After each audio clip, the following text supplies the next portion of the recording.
नमस्कार दोस्तों, स्वागत है आपका आपके अपने YouTube चैनल में। डीएलएड फर्स्ट सेमेस्टर के सामाजिक अध्ययन का ये अति लघुत्तरीय महत्वपूर्ण प्रश्न है, जो कि पहला प्रश्न है, सौर मंडल में कितने ग्रह हैं? सौर मंडल में कुल 8 ग्रह हैं। बुध, शुक्र, पृथ्वी, मंगल, बृहस्पति, शनि, अरुण, वरुण। अगला प्रश्न है, सौर मंडल से किस ग्रह को निकाल दिया गया है? सौर मंडल को पहले ग्रहों की संख्या जो थी 9 थी, परंतु अब 8 रही है, क्योंकि सौर मंडल से यम ग्रह को निकाल दिया गया है। यम को बौने ग्रह की श्रेणी में रखा गया है। अगला प्रश्न है, अनीश्वरवाद क्या है? तो अनीश्वरवाद जो होता है, ईश्वर को न मानना अनीश्वरवाद है। इस संबंध में बौद्ध धर्म एवं जैन धर्म में समानता है। अगला प्रश्न है कि मंदाकिनी क्या है? तो तारों का ऐसा समूह जो धुंधला सा दिखाई पड़ता है एवं जो तारा निर्माण प्रक्रिया की शुरुआत का गैस पुंज होता है, उसे मंदाकिनी कहते हैं। अगला प्रश्न, आकाशगंगा क्या है? तो ब्रह्मांड करोड़ों मंदाकिनियों से निर्मित है। हमारी पृथ्वी की अपनी एक मंदाकिनी है, जिसे हम आकाशगंगा कहते हैं। और अगला प्रश्न है, क्षुब्ध ग्रह क्या होते हैं? तो क्षुद्र ग्रह होते हैं, ये मंगल एवं बृहस्पति ग्रह के कक्षाओं के मध्य कुछ छोटे छोटे आकाशीय पिंड हैं, जो कि सूर्य की परिक्रमा कर रहे होते हैं, उसे हम क्षुद्र ग्रह कहते हैं। अगला प्रश्न है, सिकंदर किसका शिष्य था? तो सिकंदर जो था अरस्तु का शिष्य था। अगला प्रश्न है, सिकंदर के सेनापति का क्या नाम था? तो सिकंदर के सेनापति का नाम सेल्यूकस निकेटर था। अगला प्रश्न, मोहनजोदड़ो की खुदाई के जनक कौन है? तो जॉन मार्शल तथा राखाल दास बनर्जी मोहनजोदड़ो की खुदाई के जनक कहे जाते हैं। अगला प्रश्न है, पिरामिड क्या है? तो पिरामिड का आशय है राजाओं के मकबरे। अगला प्रश्न, फराओ किसे कहते हैं? तो मिस्र के सम्राट को फराओ कहते हैं। मिस्र के जो राजा होते हैं उन्हें हम फराओ के नाम से जाना जाता है। अगला प्रश्न है, मम्मी का संबंध किस सभ्यता से है? तो मम्मी का संबंध मिस्र की सभ्यता से है। अगला प्रश्न है कि भारत में मुद्रा की स्फूर्ति का नियमन कौन करता है? तो भारत में मुद्रा स्फूर्ति का नियमन रिजर्व बैंक ऑफ इंडिया करता है। अगला प्रश्न है, पारिस्थितिकी तंत्र किसे कहते हैं? तो पारिस्थितिकी तंत्र एक प्राकृतिक इकाई है, जिसमें समस्त जीवधारी पौधे, जानवर एवं अणु जीव शामिल हैं, जो अजैव पर्यावरण के साथ अंतःक्रिया करके एक संपूर्ण जैव इकाई बनाते हैं, उसे हम पारिस्थितिकी तंत्र कहते हैं। अगला प्रश्न, सूर्य से प्राप्त ऊष्मा को क्या कहा जाता है? तो सूर्य से प्राप्त ऊष्मा को सौर ऊर्जा कहा जाता है। अगला प्रश्न है, वर्षण किसे कहते हैं? तो वर्षा के विभिन्न रूपों को वर्षण कहते हैं, जैसे कि हिमवर्षा, जल वर्षा, ओस, कोहरा आदि। अगला प्रश्न है, भारत में शक्ति के 3 साधन बताइए। तो पहला है प्राकृतिक गैस, दूसरा है कोयला और तीसरा है खनिज। अगला प्रश्न है, जलमंडल क्या है? तो जलमंडल से तात्पर्य है कि जल की उस परत से है कि जो पृथ्वी की सतह पर झीलों, नदियों तथा महासागरों तथा अन्य जलाशयों के रूप में मिलती हैं। पृथ्वी की सतह पर लगभग 60% भाग जल है, इसी कारण पृथ्वी को जलीय ग्रह कहा जाता है, और इसका दूसरा रूप है जलमंडल। अगला प्रश्न है, पद्मावत की रचना किसने की थी? तो पद्मावत की रचना मलिक मोहम्मद जायसी ने की थी। अगला प्रश्न है, शिक्षा का महत्व किस लिए है? इसका बताइए।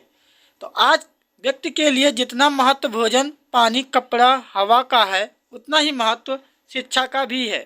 शिक्षा से हमें सोचने समझने की क्षमता विकसित होती है। अगला प्रश्न है कि 16 महाजनपदों में से कौन से 4 प्रमुख महाजनपद थे? तो 16 महाजनपदों में से 4 प्रमुख जनपद हैं काशी, मगध, गांधार एवं कौशल आदि। अगला प्रश्न है सूर्य के वरुण, देखिए टाइपिंग में मिस्टेक हो गई है, फिर से पढ़ दे रहे हैं। सूर्य के वरुण की दूरी कितनी करोड़ किलोमीटर है। तो सूर्य से वरुण की दूरी 450 करोड़ है। अगला प्रश्न है, महर्षि वेद व्यास ने किस महाकाव्य की रचना की थी? तो महर्षि वेद व्यास ने महाभारत की रचना की थी। दोस्तों, आप लोगों के लिए एक प्रश्न है, महाभारत का दूसरा नाम क्या है? इसको आप लोग कमेंट करिए। अगला प्रश्न है, कुशीनगर कहाँ है, यह क्यों प्रसिद्ध है? तो कुशीनगर उत्तर प्रदेश में स्थित है और कुशीनगर को भगवान राम के पुत्र कुश द्वारा बसाया गया है। यह भगवान बुद्ध का तीर्थ स्थल भी है। अगला प्रश्न है, यातायात से संबंधित निम्नलिखित संकेत बनाइए, जैसे कि विद्यालय और वाहन न खड़ा करने का। आप लोग इसको स्क्रीनशॉट ले लीजिए। विद्यालय का कुछ इस प्रकार से बनेगा और वाहन इस प्रकार से बनेगा। आगे है, यातायात के अंतर्गत बाएं मुड़ने का संकेत बनाइए। तो कुछ इस प्रकार से है, इसका स्क्रीनशॉट ले लीजिए आप लोग। अगला प्रश्न है, पर्यावरण प्रदूषण के 2 कारण बताइए। तो पर्यावरण प्रदूषण के 2 कारण निम्न हैं। पहला है नगरीकरण एवं औद्योगिकरण में अत्यधिक वृद्धि, दूसरा है तीव्र गति से बढ़ती हुई जनसंख्या और तीसरा है वन विनाश इत्यादि। ठीक है। अगला प्रश्न है, मापन के अनुसार मानचित्र कितने प्रकार के होते हैं, उनके नाम भी लिखिए। तो मापक के अनुसार मानचित्र 2 प्रकार के होते हैं। एक होता है दीर्घ मापक मानचित्र और दूसरा होता है लघु मापक मानचित्र। अगला प्रश्न है, ग्लोब किसका प्रतिरूप है? तो ये सभी लोगों को पता है, जो ग्लोब है पृथ्वी का प्रतिरूप है। अगला प्रश्न है, नगर निगम की आय के स्रोत लिखिए। तो नगर निगम के जो आय का स्रोत हैं, एक है संपत्ति कर तथा मकान कर, दूसरा है पानी एवं सफाई शुल्क, तीसरा है वाहन टैक्स। अगला प्रश्न है, जिले में परिवार कल्याण के कार्य कौन करवाता है? तो जिले में परिवार कल्याण का कार्य सीएमओ करवाता है, जिसे हम मुख्य चिकित्सा अधिकारी कहते हैं। अगला है, फरवरी कितने वर्ष बाद 29 दिन का होता है? तो फरवरी हर एक चौथे वर्ष 29 दिन की होती है। अगर यही पूछ लिया जाए कितने वर्ष बाद आता है, तो ये 3 वर्ष बाद आता है। हर चौथे वर्ष ये 29 का होता है। अगला प्रश्न है, बोध गया क्या है? तो बोध गया वह स्थान है जहाँ गौतम बुद्ध को ज्ञान प्राप्त हुआ था। अगला प्रश्न है, पहिए का आविष्कार कब हुआ? तो पहिए का आविष्कार नवपाषाण काल में हुआ। और अगला प्रश्न, हर्षचरित की रचना किसने की थी? तो हर्षचरित की रचना बाणभट्ट ने की थी। अगला प्रश्न, चीन की महान दीवार का निर्माता कौन था? यह क्वेश्चन बहुत इंपॉर्टेंट है। चीन के दीवार का जो सर्वप्रथम शासक जो थे, किन शी हुआंग द्वारा इसका निर्माण करवाया गया था। अगला प्रश्न है, ग्राम पंचायत के 2 कार्य बताइए। तो ग्राम पंचायत का जो कार्य है, जल संसाधन, सड़कों का, जल निकासी का, स्कूल भवन खराब या रख रखाव इसको ठीक करवाना है, और तीसरा है कि स्थानीय कर का संग्रह करना। अगला प्रश्न है, सड़क यातायात संबंधी 2 प्रमुख नियम बताइए। तो पहला है गति सीमा में चलना, यातायात सिग्नल को फॉलो करना। अगला प्रश्न है, अक्षांश रेखा किसे कहते हैं? तो भूमध्य रेखा के उत्तर या दक्षिण धरातल पर दिए गए किसी बिंदु से तथा पृथ्वी के केंद्र के बीच कोणीय कोण के माप दूर को अक्षांश कहते हैं तथा अक्षांशों को मिलाने वाली रेखा को अक्षांश रेखा कहते हैं। अगला प्रश्न है, इतिहास की कोई एक उपयुक्त परिभाषा लिखिए। तो प्राचीन काल में घटित घटनाओं का वर्णन ही इतिहास है। अगला प्रश्न है, जीवाश्म किसे कहते हैं?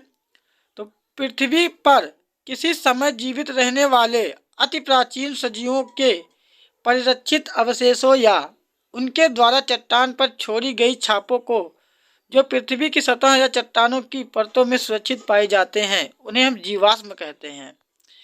पाषाण काल को कितने भागों में बांटा गया है?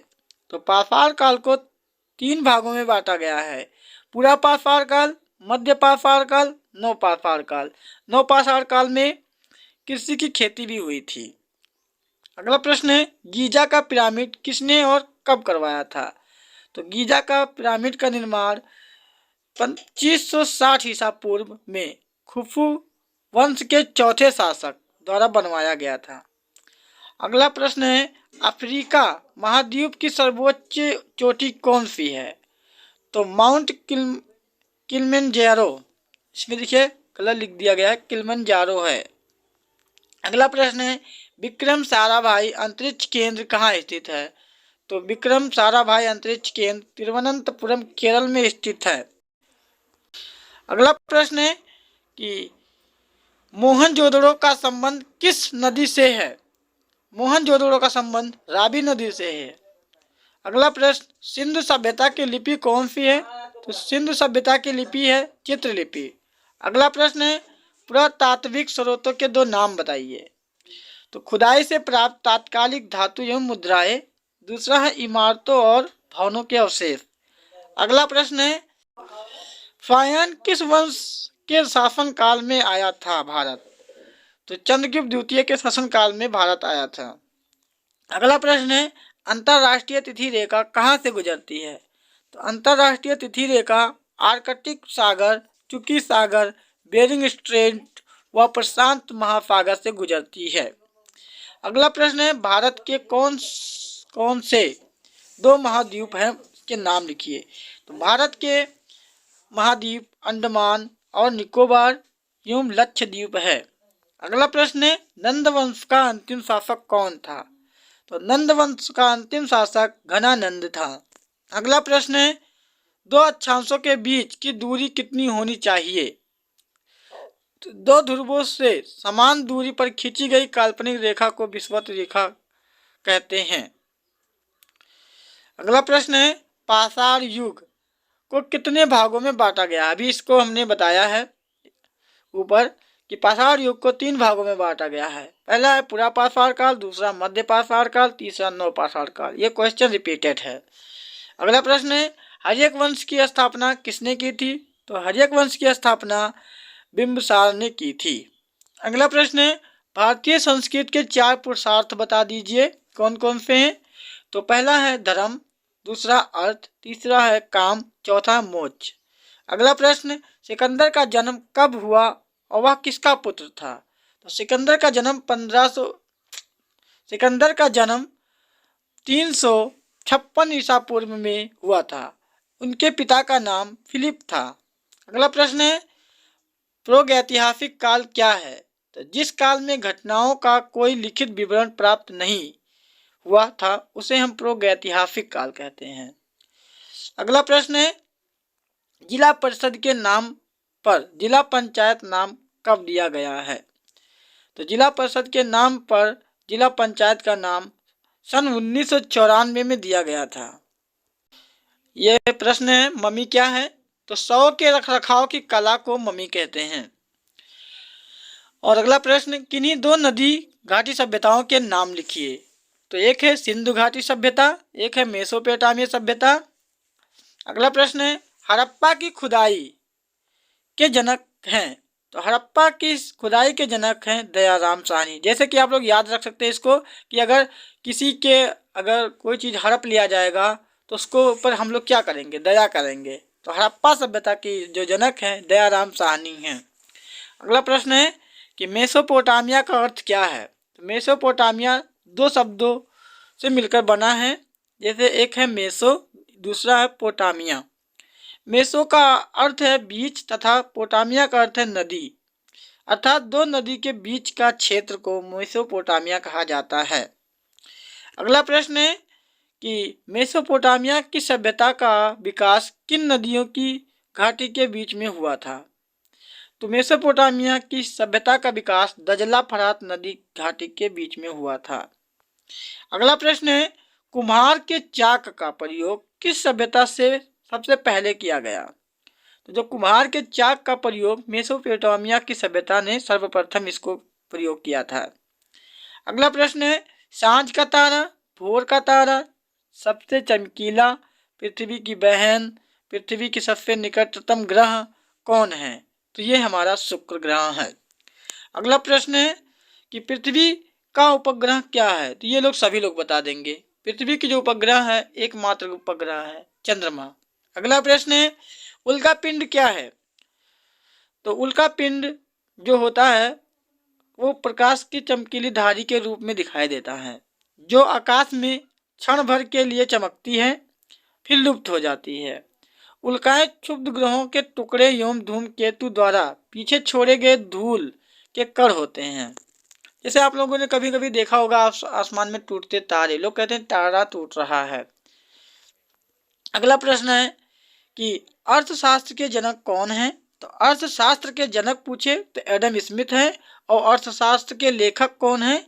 तो हमारे हैं चाणक्य जी। ठीक है। अगला प्रश्न है विश्व के सबसे छोटे तथा बड़े महाद्वीप का नाम बताइए। तो विश्व के सबसे छोटा महाद्वीप जो है ऑस्ट्रेलिया महाद्वीप है, और सबसे बड़ा महाद्वीप जो है एशिया महाद्वीप है। और अगला प्रश्न है मिस्र सभ्यता के 2 देवताओं के नाम लिखिए। तो मिस्र सभ्यता के 2 देवताओं के नाम कुछ इस प्रकार से हैं, होरस और ओरिसिस। ठीक है, ओसिरिस लिखा है। अगला प्रश्न है मेसोपोटामिया सभ्यता के 2 देवताओं के नाम लिखिए। तो एक है समास, जिसको हम सूर्य कहते हैं, और दूसरे हैं इस्तर, उसे हम रक्षक देवी बताते हैं। अगला प्रश्न है 2 विदेशी यात्रियों के नाम लिखिए। तो आप अपने मन से लिख सकते हैं। एक है मेगास्थनीज, दूसरा ह्वेनसांग, हेरोडेटस, ये सभी हैं। ठीक है। अगला प्रश्न है ईसा पूर्व का अर्थ बताइए।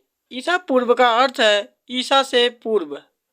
ईसा अर्थात ईसा मसीह के जन्म से 100 साल पहले यदि कोई घटना घटी तो उसे हम ईसा पूर्व 100 लिखा जाएगा।